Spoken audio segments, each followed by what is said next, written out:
So we will give a couple of minutes for people to arrive, and then I will do a very short introduction, and then you will jump into the presentation, and Andrew Leach will be the respondent tonight, as I mentioned. And we are always doing the third round of the sessions, David. So we have the first day, Cedar Keller with their house with lodges. And then yesterday we have Philman with the student village near Arus. And today is great to have you. You are the only one not completed. So we are very excited to see the building under construction. Yeah. And we will close tomorrow with Tom and 6A. So interesting to see the resurgence of student housing in the debate from the whole generation, like this archaic type that is back to the discussion. And allows to test contemporarily. So let's give one more minute and we will start. Okay.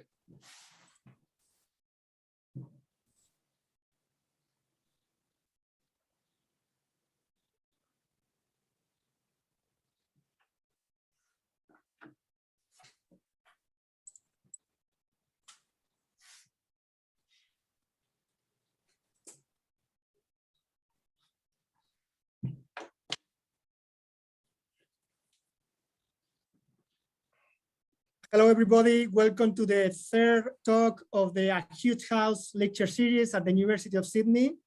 And we will have the pleasure to have today David Kohn from David Kohn Architects. And first, we would like to start with acknowledgement of country. We acknowledge the first Australians on whose traditional lands the University of Sydney stands, the Gadigal of the Euro Nation, and pay our respect to the elders, past and present.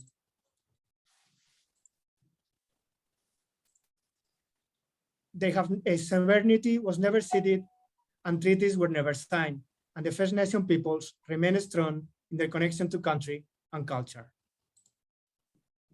And as I was mentioning a minute ago, we have the pleasure to be hosting today for the third talk.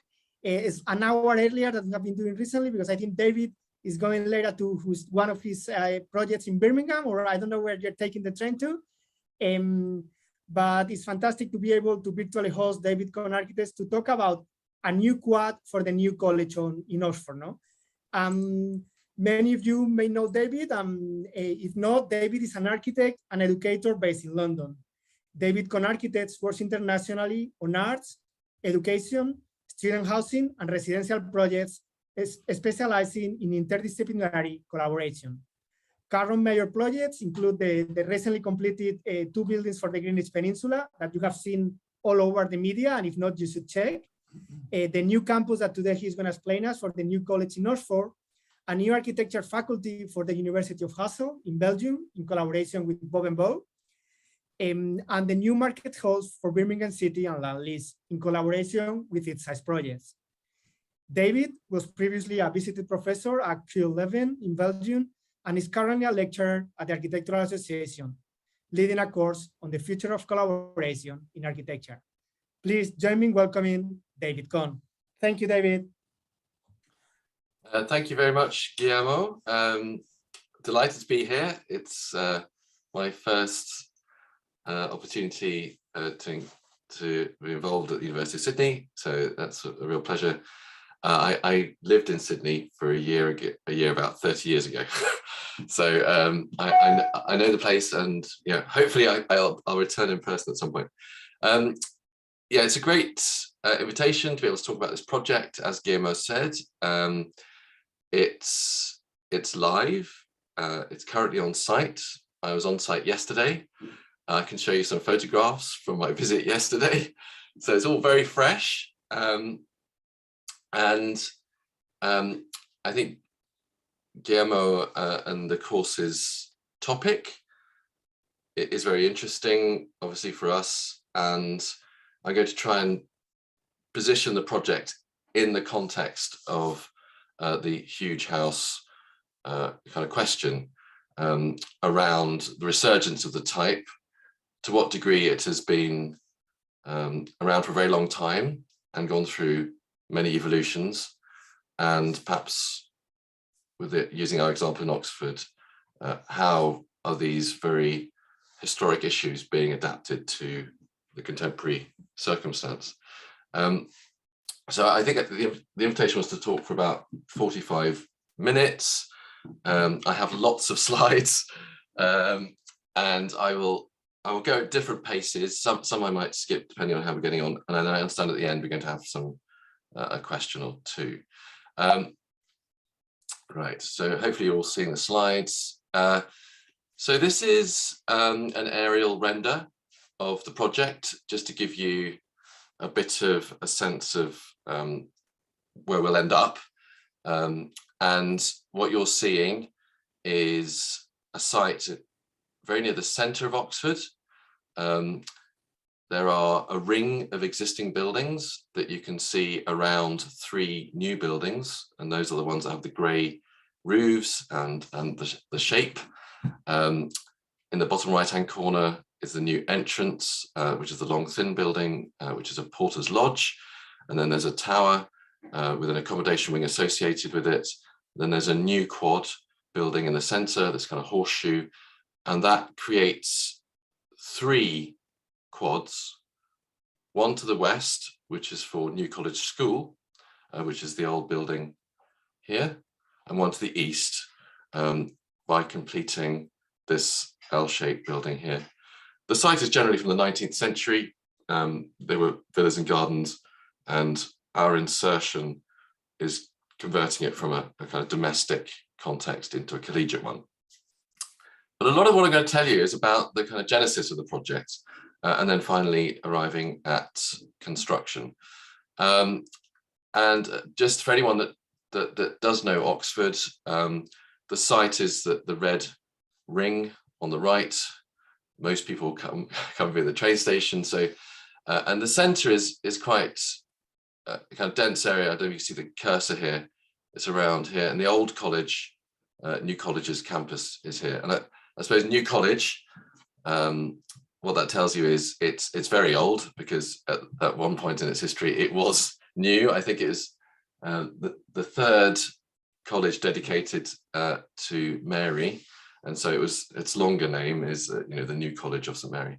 But a bit of a kind of quad infrared image of Oxford reveals that a lot of the city fabric is this building type that was invented in Oxford.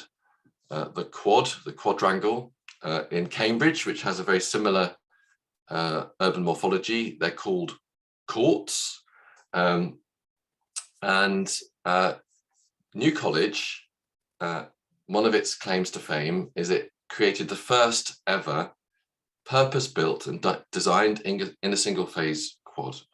And I think colleges are interesting from an urban development point of view, in that the largest college, which in Oxford is St John's, is the college with the most quads rather than the biggest quad. So it's a type that aggregates, and every century or two, as the college expands, it builds another quad on the previous.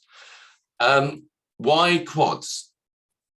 So this goes back to this question of the origins of this type, and it was very much a defensive structure. So this is a postcard from 1907, but it's recording an event in 1354. And you'll have all heard the term town and gown. Well, this is the people of the town in battle with the students. And in 1354, if you can imagine, Oxford was a market town that suddenly found itself the centre of this new trend for education, with a lot of young men arriving, and that caused a lot of tension. And the college quad as a building type was originally to create an introverted, almost fortified context that would segregate town from gown. And this is the first purpose-built and designed in a single phase quad by the founder William of Wickham. And I think, it resonates in many ways with questions around contemporary urban morphology. It's a mixed use building. For the first time, you see a chapel combined with student rooms, combined with a dining hall, combined with a library, and it's all built in one building. Prior to this moment, all of those destinations would have been distributed through the town. So a student arriving in Oxford in the 12th century would be billeted at one accommodation, would go across to pray in another chapel, and then have his teaching done in another building. Here, the quad is wrapped around a shared space to make a single community that is separate from the town around it. And, it has these extraordinary parts. This is inside the chapel. This is a view from outside Great Quad. And what you're seeing here, I'm going to tell you a bit more about it in a moment, is a three-sided quad, which is the first three-sided quad in Oxford, garden quad. And that shows you an example of adding one quad to another. So New College is interesting for having been built over the city wall. So here is front quad, the one I've been telling you about, what we call Great Quad. At the same time, Cloister Quad was added, and that's perhaps if you've seen the Harry Potter films, that's Cloister Quad. So it's redolent with all the kind of images of these type of institutions. And then Garden Quad that I was telling you about was added. Now, I think what's very interesting is obviously if one's accepting that a four-sided quad is about a defensive structure that creates an inside and outside, a community and a city, obviously the shift to a three-sided quad is quite radical. It's suddenly that defensiveness is lost. And I think this is a very deliberate move. It was about 250 years between front quad and garden quad. And in that time, the relationship between town and gown had improved to the point that townsfolk, wealthy townsfolk, would be invited to take up residence within colleges for an education. And a garden quad was built for that purpose. So its openness formally is analogous to its institutional opening up. And here you can see a drawing. So garden quad was a three-sided quad designed by Bird. Apparently it was inspired by the Cour d'honneur at the entrance to Versailles. So, much like today, perhaps they didn't have journals in the same way, but there was definitely a kind of currency in fashionable designs. And Sir Christopher Wren, I understood, had been to Versailles and told other British architects about it, which led to this three-sided court. And so beyond the 17th century when that was built, you see here Holywell Quad. This was the last major development by New College. It was in the 19th century prior to our project. And this is Gilbert Scott. And then finally a library built after the war, First World War. So all of those things are in the little blue bubble. So I guess from this perspective, again, you can see this sense of a college aggregating, growing by adding new quads. And our site, which is called the Savile Road site, is the red dotted pocket of land, which is to the north. And so this is now correctly oriented, the old college campus, and a short walk away to the north, the new site. So it was an international design competition in 2015, and we won the competition, I think, on the basis of presenting our research about the history of the quad type, and then making a case for what would be a contemporary version that was both in keeping with the tradition, but in other ways innovating within it. And we did a lot of research to understand how the quad as a type has evolved, how it works. one's very conscious in New College and in other colleges that has a very distinctive experience, that you go through the wall of one quad into another, and you literally, there's 250 years of architectural history through a very thin membrane, and that the journey through a college is very much of this sequence of large interior rooms, which becomes the space of the community. And we started to document all of those moments, and then to compare what we understood of New College to other colleges in Oxford. So of course, I think there are 30 something colleges, so lots of variety. These are examples of other colleges that are, exquisite plan forms, and you can see degrees of open and closed, different scales, figures in which chapels project into larger quads to make two. So there's this kind of wide variety, out of which we were interested to evolve the most appropriate version of the type for our site. And this is, I suppose, a kind of slightly Idris Khan inspired palimpsest of all of the quads in Oxford, to give you a sense of the kind of variety of scale. Another very interesting inspiration that we came across doing our research was this book. So Nicholas Pevsner is probably Britain's historically most celebrated architectural historian. He wrote a lot about the idea of the picturesque in the 1930s and 40s. This book here was only published at the beginning of this century, and that was because a lot of the material for this book was lost or undiscovered in Pevsner's archive. And the book brings together a lot of material that he was working on around taking ideas about planning picturesque landscapes and applying them to planning towns. So the tradition of the English landscape garden from the Romantic period was that you would create almost a kind of augmented naturalness by the picturesque distribution of parts within the field of vision, so that you could almost kind of curate a version of nature.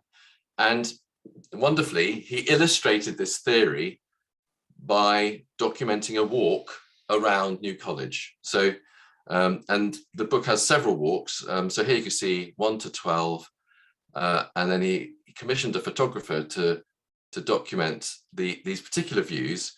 And his argument, and you could see this as in contrast to, say, Beaux-Arts, the French school of urban planning, where it's very axial, symmetries, hierarchies. Pevsner was saying, this is an alternative, which is within a historic context. You place things in a picturesque way in order to augment the existing view, and that he believes that Oxford has evolved through these kind of decisions making. So a much more informal, much more experience-led evolution. Again, if you compare it to, say, Beaux-Arts planning. And here, I'm going to just trot through this walk. And I think, the photographs are intended to highlight, the street made around the church with the bay window projecting close to it. And here you see the bay. And then as you get to the end, there's a corner with the placement of the building, its detail. And this on the right is the wall of New College. So this sense of the delight, maybe, of a completely different type of street scene. Then, Hawksmoor's All Souls just pops up between the trees. There's the library in the background there. And this sense of the delight of walking through Oxford and these things appearing is almost cinematic fashion, and that this would be a way of designing new student accommodation. It's a theory that is really appropriate to inserting new buildings within dense historic contexts. And Pevsner was in fact very, very pro-modernism. So I think this was also a theory about trying to perhaps make conservative audiences accept new things. The kind of bridges over the streets, and this journey just keeps going. And then finally, you arrive at the Bridge of Sighs, part of Hertford College, and then the central set piece of the main university buildings. So we're now looking at a plan of our site again. So you can see at the bottom, New College campus. And, in a way, what I'm trying to show you is the kind of compounding of different circumstances, conditions, research that became the context in which to make design decisions. So this green swathe is the remnants of the kind of edge of the historic city. To the north of it, the university expanded and made lots of its teaching buildings. So you can see this much bigger scale of architecture compared to the much more intricate old collegiate world to the south. And so this green band was like, Victorian suburbia. And this was something that the planning authority was very keen that it be maintained. So the site has this kind of nexus of lots of historical conditions. And you can see it being transformed from the middle of the 17th century. It still feels, fascinatingly, this line is the Civil War ramparts from Charles I defending Oxford from the parliamentarians, and that remains in our site. So you can just see it here, site of entrenchment, and you can see gradually, I suppose, the significant change in terms of what we see today is between 1900s, where it's kind of gardens, market gardens, growing things, to these buildings being built, which are basically houses with villas. One of them is a school, and to where we are today, there's kind of ring of buildings and a few solitaires. And so the blue one is listed, so protected. The red one has been demolished, and then you can see the hatched ones to the left and right are these kind of bookends, and in the middle was a not very happy 1950s school extension that we've taken down, and was already, despite it being the youngest building on the site, at the end of its life. So you can see the L-shaped buildings, top left, bottom left, the listed house on the right, and the school building that has been taken down here. If you can see my cursor, oops. And the site was kind of slightly fraught with problems. So top left, I won't go through all of them, but here's a good example. The school has a nursery, and the nursery was directly beneath the students' rooms. So there was a safeguarding issue about the children having some privacy. There's also the fact that the students are there to study. This is not great. And so a condition like that really drove a lot of the design. How can the site be densified to provide the student accommodation that New College wants, and do things like create separation between the school and the college? So this is how we went about it. So the existing condition, which is these houses with gardens, and it's quite a kind of hodgepodge, and the idea to insert a building where the arm would on the west would separate school from college. The arm on the right would create an entrance courtyard, and then we would replace the buildings in the corner to create more student accommodation, and that we would densify the southern greenery, and we would densify the buildings to the north. And this was the final step, I think, in bringing all of that research about type, about the history of a progression from closed to open, which you can see travels at a glacial speed. It's like 250 years to move from separate from the city to open to the city, to what we proposed was that at the competition in 2015, the building and the landscape would have an equivalence whereby that there would be the greatest openness between the two. And I suppose metaphorically, this was about promoting New College as an ongoing, evolving institution that seeks yet greater transparency and openness to the town, to landscape, to new students. And you could begin to see from these questions around maintaining views into the site. I think the fact of south-facing courts was very significant, and also the form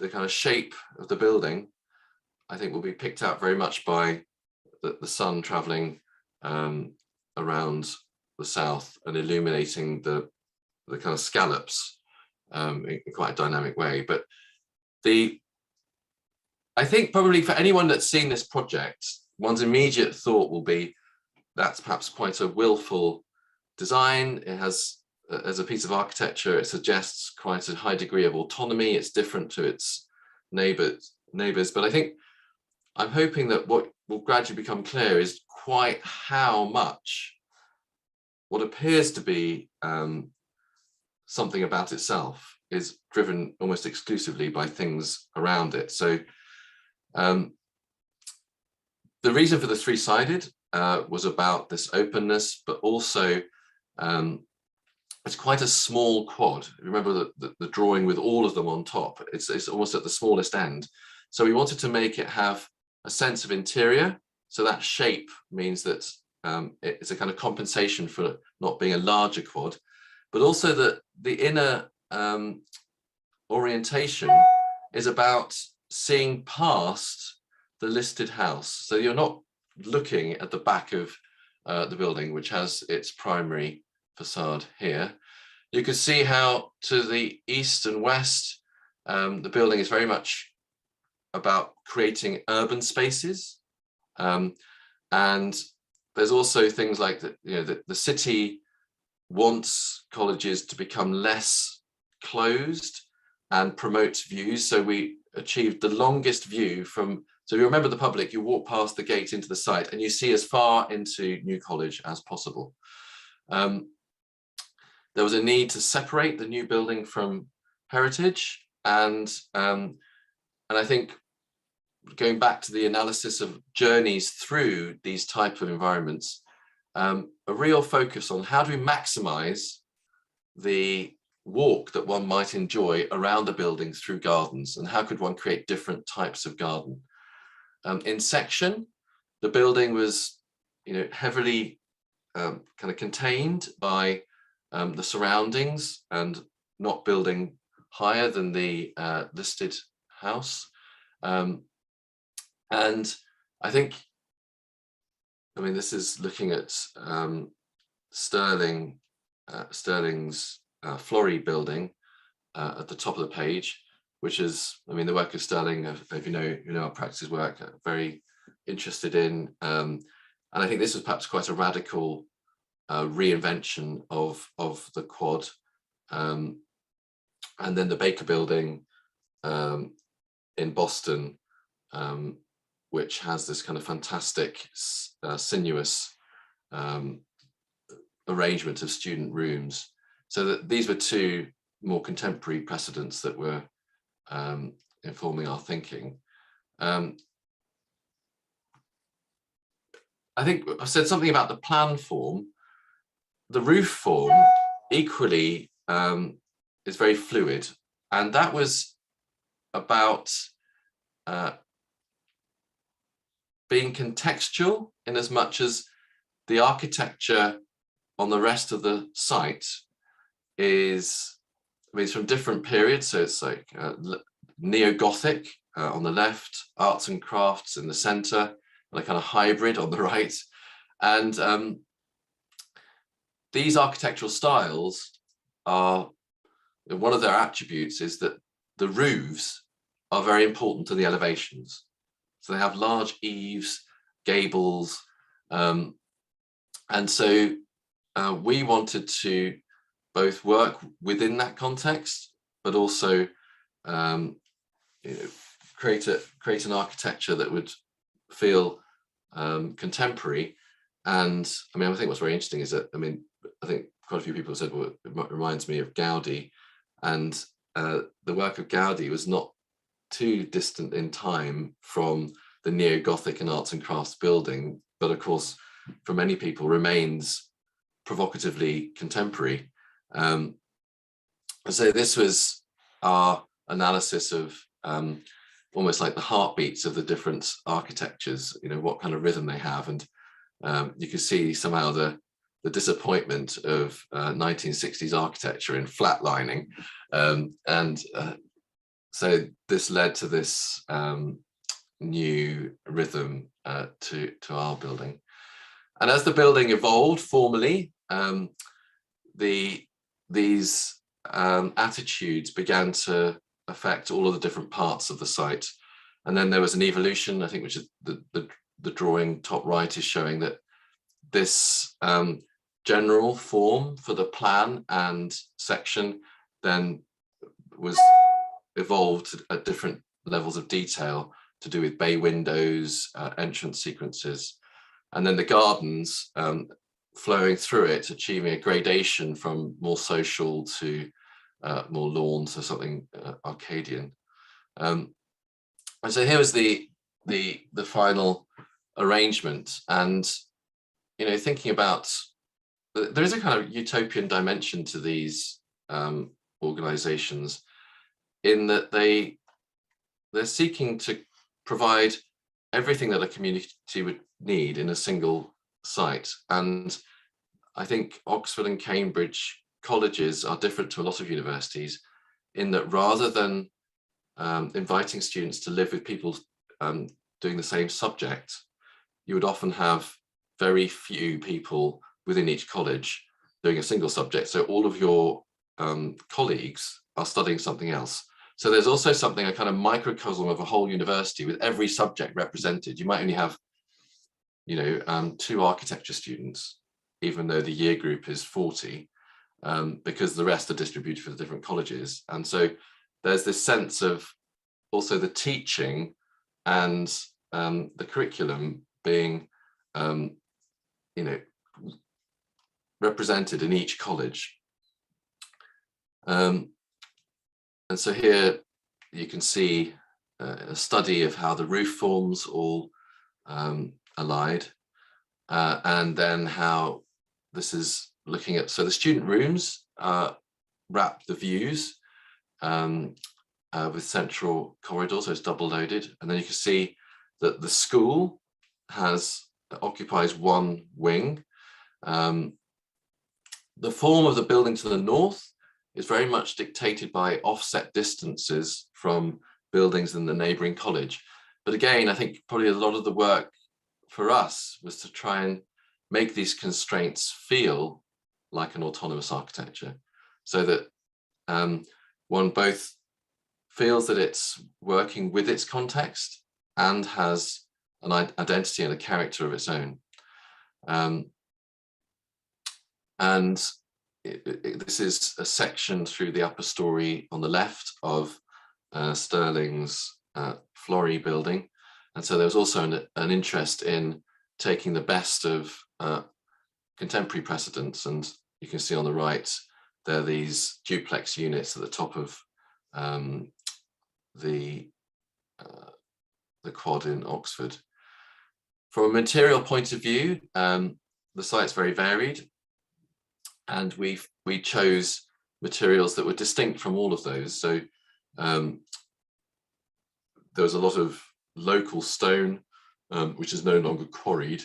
So we found a stone from Lincolnshire, Lancaster, so fairly local. And the facade is load-bearing stonework. So the wall supports itself. It's not open jointed, so that's unusual nowadays. I think most stone clad buildings have open joints with thin stone. So this was part of the ambition for the building to be able to stand for centuries rather than decades. But it does have a concrete frame, which I'll come on to in a bit. And then in this transformation from a series of gardens into a collegiate site, the inclusion of a tower was important for the college to signify, on the horizon and to passers-by, this new identity. And here you can see on the right, New College Bell Tower, which is in the main site, and the tower that we've created, which actually, it both provides vertical access into adjacent student accommodation on the lower floors. Then on each floor, there's a tower for the Institute of Charity and Philanthropy. Obviously, building a tower in Oxford is challenging because it's a World Heritage Site with a lot of development control. And so there was this, and also there's a rule in Oxford called the Carfax rule, which is you cannot build above Carfax, which is the tower on the left, which is 23 meters. Now, obviously there are towers, which St. Mary's Church on the right is considerably taller, but this rule is to try and prevent the skyline being lost. But every tower that comes negotiates with the city authorities around its relative height to the Carfax Tower. As we go further, I'll show you more of the kind of construction details, but these are these load-bearing stone facades. They have this rather eccentric diamond pattern, and that was derived from the structural engineer Price and Myers pointing out that a lot of historical it's the first curved stone quad in Oxford, and a lot of precedents for curved stone buildings are lighthouses, where they would tend to have tessellated stones that would interlock, obviously for weathering reasons, and that developed into an interest in interlocking stone to create these curved surfaces. But also it has a slight kind of op art dimension to it, which is if you add these diagonal lines to the curved surfaces, it almost makes the curves look yet more dynamic. And the hope is that as the light falls through the day on these curved edges that are facing south, if you're sitting in your room, you might actually be able to see the movement of the sun because of this very acute angle to south. So I think here you can see then the final scheme. And if you remember that first image, so you arrive at the Porter's Lodge, you get the longest view all the way through. Halfway along is this entrance, which is to the shared and most public amenities. So you come into a lobby, down a stair into a triple height gallery space underground, and I'll show you later there's an auditorium there. But for students, you might go to your room through this passage. There's a moment like this, which I hope will be extraordinary, where there's a very dense closed space, and then suddenly you look through a window and there's this triple height gallery. And this interest in creating as many different connections through the site as possible, so you can go on a walk, and that would be part of one's learning experience. Those institutions, they're incredibly fortunate, and I think the students that get the opportunity to study there, very spoiled by and large. So this is that longest view. So at the back there is the west wing that has the school in it. Here's that listed house the tower, one of the existing buildings. Just a reminder of that. So that's looking through here with the longest view to here. This is then the latest iteration of the main quad. And this sense you can see through to the Civil War ramparts where Charles I defended the city, which is now much more accessible in this version of the site, and it's a scheduled national monument. So part of the work was to make that a feature within the campus.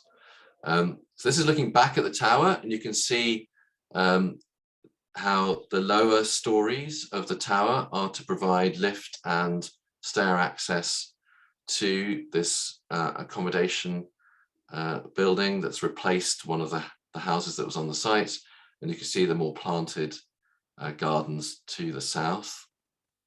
This is looking north from that same point. So here is a view through to the Civil War ramparts. This building actually we shortened. So it's called Savile House. It's built in two parts at the beginning of the 20th century. So Savile House extension. And one of the things that we did in order to create this East Quad was to shorten Savile House extension and provide this view through to the Civil War rampart. So that's about trying to almost maximize the kind of richness of the site, where the architecture is framing, guiding, providing thresholds to these moments of history.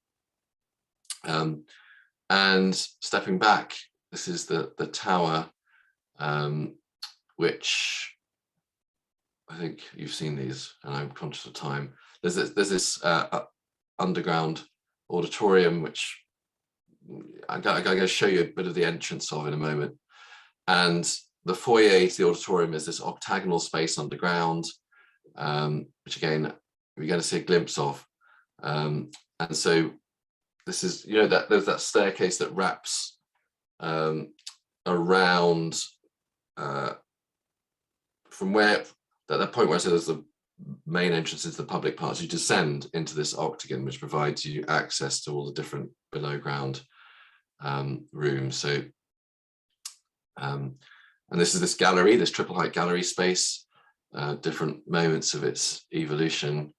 The school, and I think what I'd like to go, so where we're at the moment is that we go through the final design stages. We're working with Sir Robert McAlpine, the contractor, and there are 20 gargoyles and grotesques, which New College is famed for. They have a lot of them, and they were very keen to keep that tradition. So this gecko is designed to master the junction between two of the cornices, and it'll look down at you from the parapet. From an environmental point of view, it is a concrete frame building, and probably that's its, I think that's its downfall environmentally, but I think it would have been very difficult to build something like this, either out of an entirely timber frame, which I think would have had issues around movement, or load-bearing stone, which I think probably, I don't know about Australia, but certainly in the UK, there's increasing interest in using local stone as a load-bearing material. And we have a load-bearing facade, but it's been held up by concrete. I think that is something, if it becomes more affordable in the future, perhaps would have been relevant here. At the moment, it's still expensive. So I think there's grout source heat pumps and a CHP plant. And I think probably the biggest ambition was to build it so that it would be around for long enough that its embodied carbon aggregated over its lifespan would be perhaps much better than shorter term buildings. But that's obviously doesn't quite address the constructional issue around concrete. What we have achieved is that the whole top floor is timber. So this is a grid shell, and that has helped in improving the environmental performance of the building. So this is so that Blumer Lehmann are a Swiss a timber manufacturer who are working with us. This is a similar, this isn't for our project, it's a similar grid shell for a mosque in Cambridge, actually. And we did, through these efforts, manage to get an Institute of Civil Engineers Carbon Champion acknowledgement, which I think was in recognition of the efforts that the college went to, despite a lot of the constraints, to address carbon reduction over the last few years. So we picked the stone, we've been making mock-ups. So I'm with the college bursar there, Jez Wells and colleagues. And this is a mock-up on site. So one's beginning to see how the diamond pattern will work. And there's two types of stone, obviously. One for the parapet and the window frames, and the other the main facing ashlar material.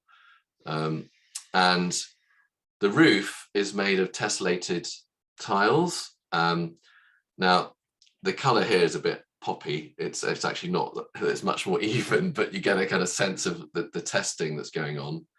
And I really appreciate this. I mean, so there's 10 different shapes that were tessellated to minimize the junction width and cover the roof as smoothly as possible.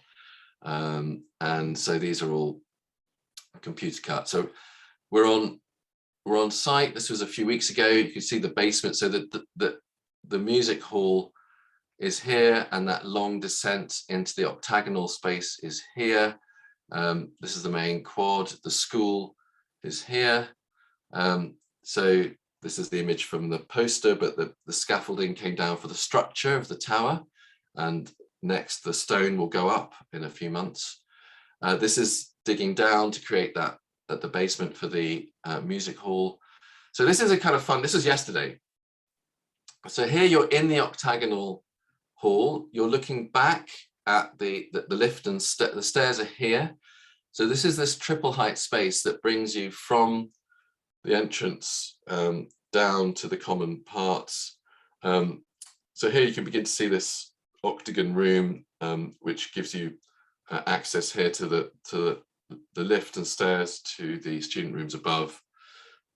This was yesterday, a view inside the tower. So at some points, you're very much in the trees.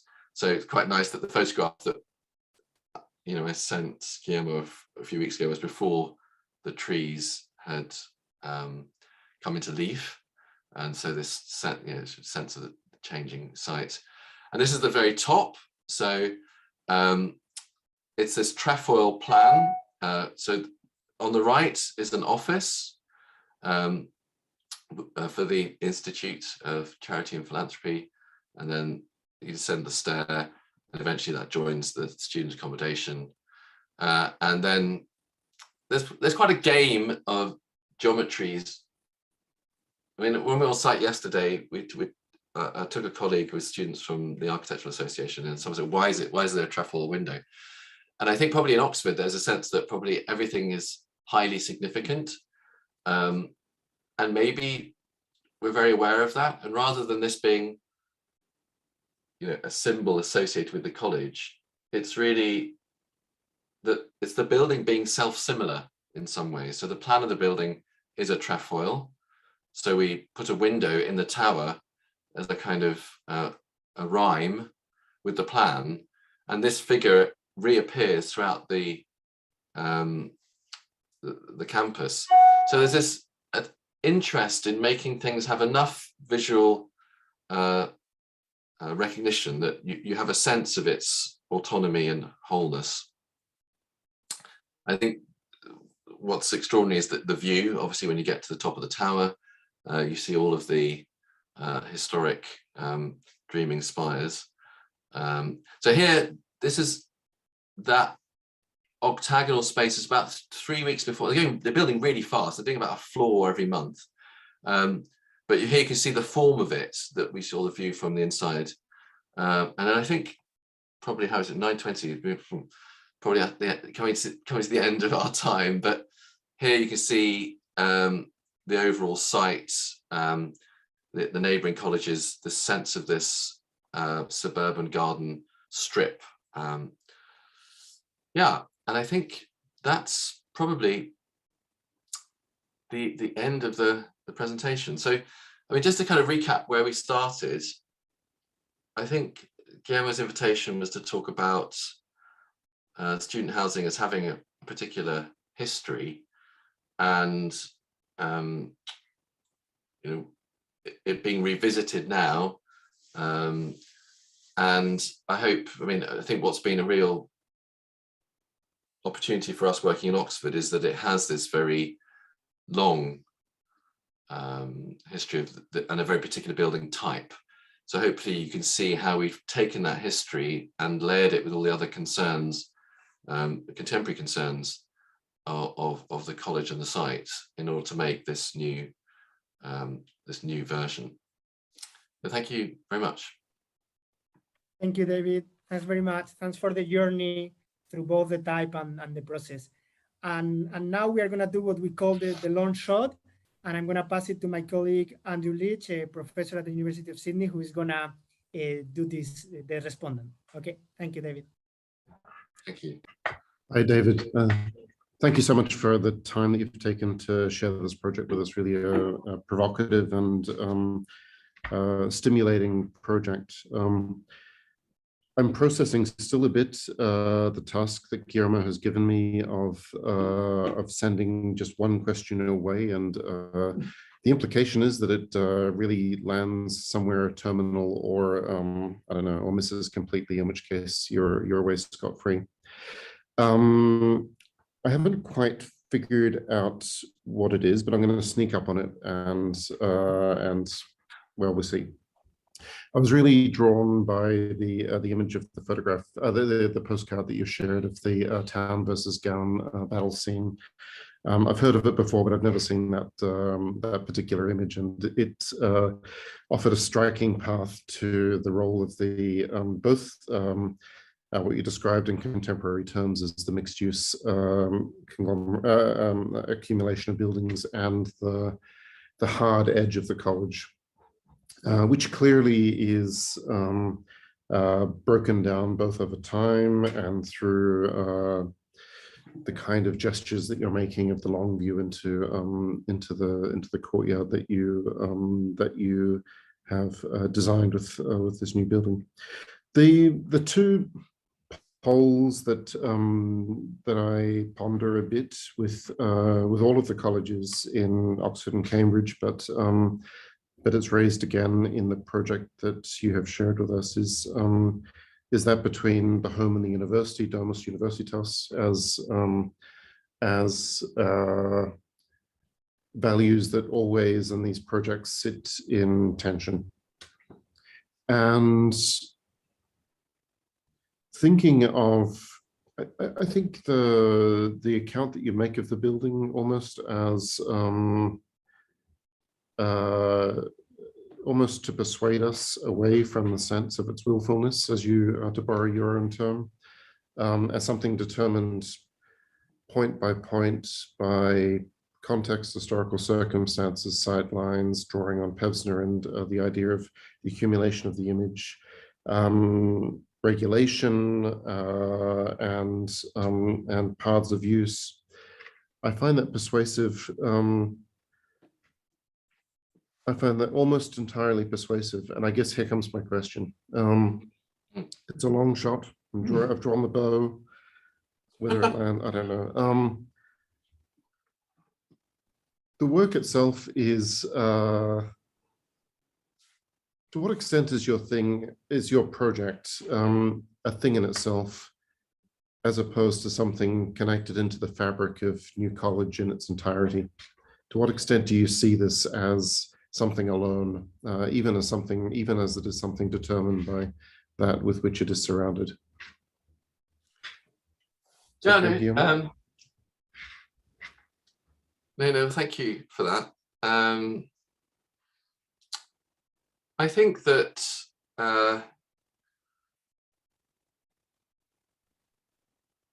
when I go to Oxford, I think you're on mute. am I on mute?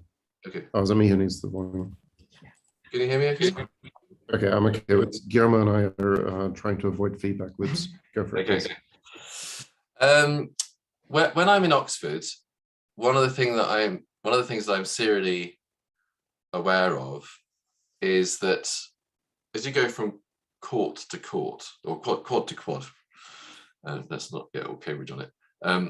There's the architectural styles are often quite pronounced. I mean, there is a tradition of patronage in Oxford, where you're blessed with seeing, there's a wren, and you go through, and there's an extraordinary architect from another century that is totally committed to the representation of its day, and that it's there's a kind of jump cut, extreme character to that, which is surprisingly contemporary in many ways. This that the type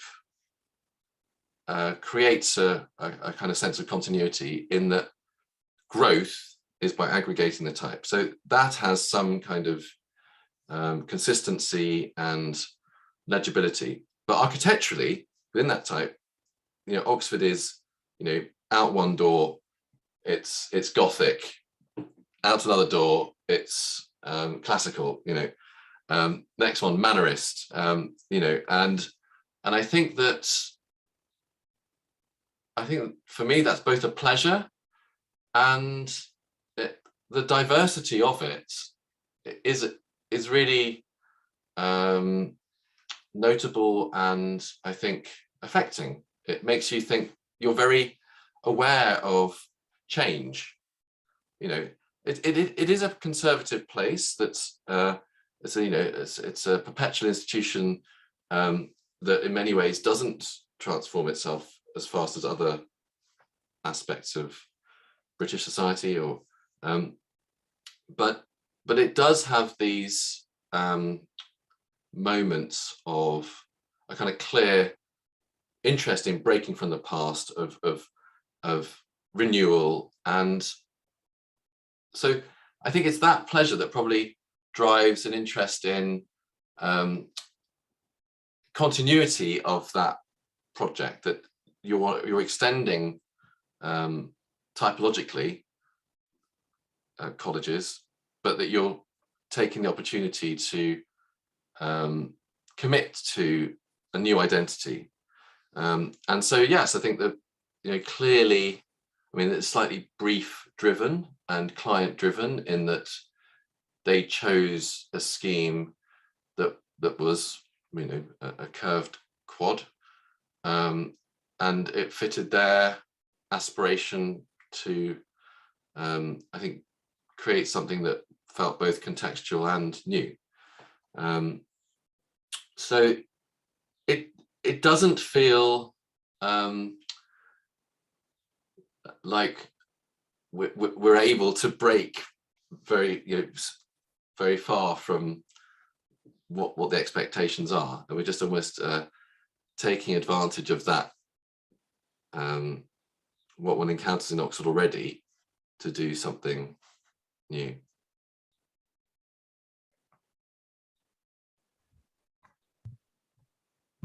One shot, right? Yes. I don't get a follow-up. It's that's it. No. No, I think both the question and the answer tackle very well on that tension between operating in Oxford, and probably similar in Cambridge. David, so thank you very much for joining us today from London. Hope you enjoyed the virtual visit to Sydney, where we also have some of these types. but they are evolving differently here, and maybe that's the topic of another discussion. And thanks everybody who joined us again. Please join us tomorrow for Tom Emerson's take on student housing, which will be very different to David's, but also maybe today David saw us the flat profile of Tom was already there in his analysis of the elevation, but I think he will also explain the constraints of operating on this type incredibly well, but with an incredibly different proposal.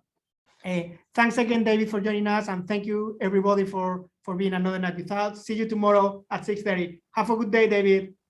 Great. Thanks, David. Thank you, everybody. Okay, bye. Bye. Thanks a lot.